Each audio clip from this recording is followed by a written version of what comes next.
ज्ञानेश्वर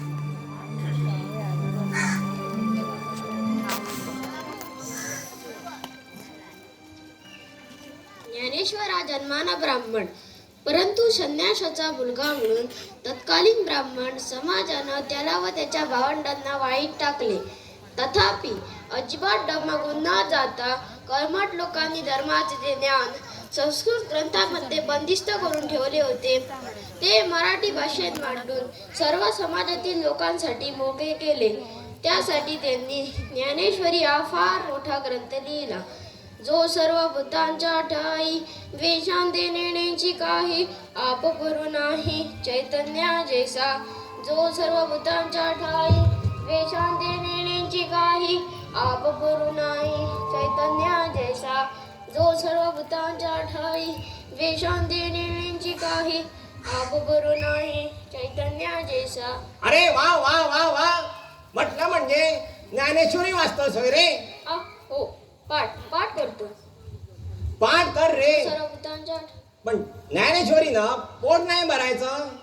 पोट भरण्यासाठी तुला अंत्येष्टी कर्मात शिकलं पाहिजे. तुला बापूस कुठे आहे तुझा? आहे की. बाबा, ओ बाबा, उत्तमाते धरीचे अधमाते अवेरीचे हे काहीच नेणीचे वसदा. डब्बूशास्त्री तुम्ही?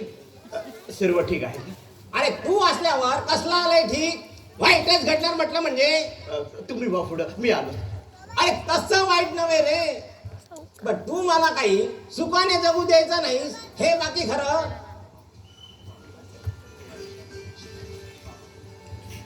बाबा, मी निघालो शाळेत.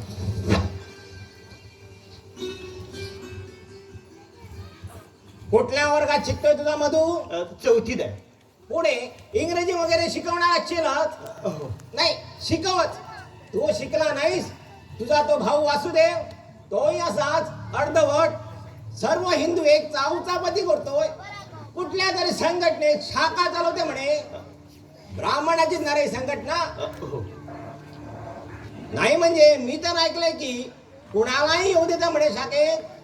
झालं ब्राह्मण धर्म फार रसादारा घालायला निघालाय. आता ब्राह्मणाने धर्म सोडला म्हटल्यावर जाऊ दे. मी आपला साधा पोत्याची ओढणारा भिक्षुकी करून जगणारा भटजी. पण खरं सांगू, तुझा भाऊ वासुदेव ब्राह्मण धर्म फार रसादारा घालायला निघालाय. वळतिकाचं काम सोडून शाखा बोरून लाठी काठी करून खरंच ब्राह्मणाचं भलं होणार? अरे तूच विचार कर. तू उद्या मर्तिकाचं काम सोडून पूजापाठ करू लागलास, भविष्य सांगू लागलास तर तुझा धर्म बुडाला की राहिला? अंत्येष्टी कर्मात चांगलं उत्पन्न मिळतं म्हणून लालसेने मी काय अंत्येष्टी कर्म करायचं? शिव शिव शिव शिव शिव परधर्म भयावह. म्हणजे नाही म्हणजे हे सर्व तुम्ही मला कशासाठी सांगताय? पाणी पालत्या गावाला पाणी म्हटलं म्हणजे त्या जगताबाच्या पोरीची पत्रिका मी पाहिली. तिला मंगळ आहे तो निवाडण्याचा मार्ग सांगितला तर तू आडवा आलास. पण त्या पोरीला तर मंगळच नाही. हेच हेच ते एक ब्राह्मण दुसऱ्या ब्राह्मणाच्या पोटावर पाय देतो तो असा. तुझं कर्म अंत्येष्टीचं ते सोडून तू लग्नासारख्या शुभ गोष्टी. पण कोणी आलं विचारायला तर नाही कसं म्हणायचं? तो एक वेडा.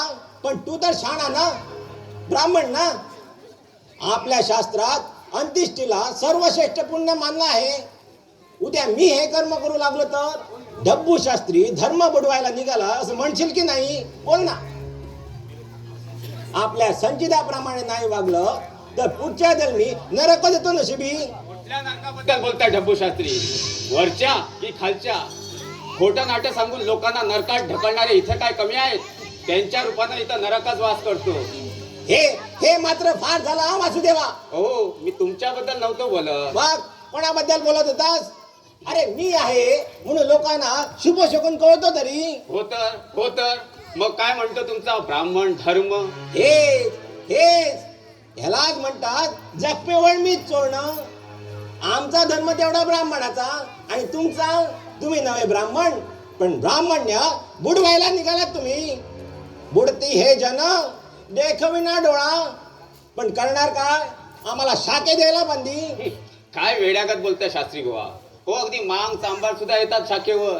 तुम्ही तर ब्राह्मण. मान सांबार येतात म्हणूनच तर आम्ही येत नाही. आम्हाला आमचा धर्म बुडवायचा नाही म्हटलं म्हणजे. म्हणून तुम्ही गोरक्षा सेवा संघ चालवता. कोण मी? छे छे छे, माझा त्याचा काही संबंध नाही. खरे अर्धव्यू दिगंबर पंत आणि वेदांत शास्त्री. तुम्ही पण त्यांचीच साथ देता. हे बघ वासुदेव, त्यांचं मला पटतं, तुझं पटलं तर मी तुमच्यात येईन. पण ब्राह्मण ते कशात आहे हे तुम्हालाच ठाऊक नाही. कशात आहे? शेंडीत की जानव्यात की तुमच्या या पगडीत?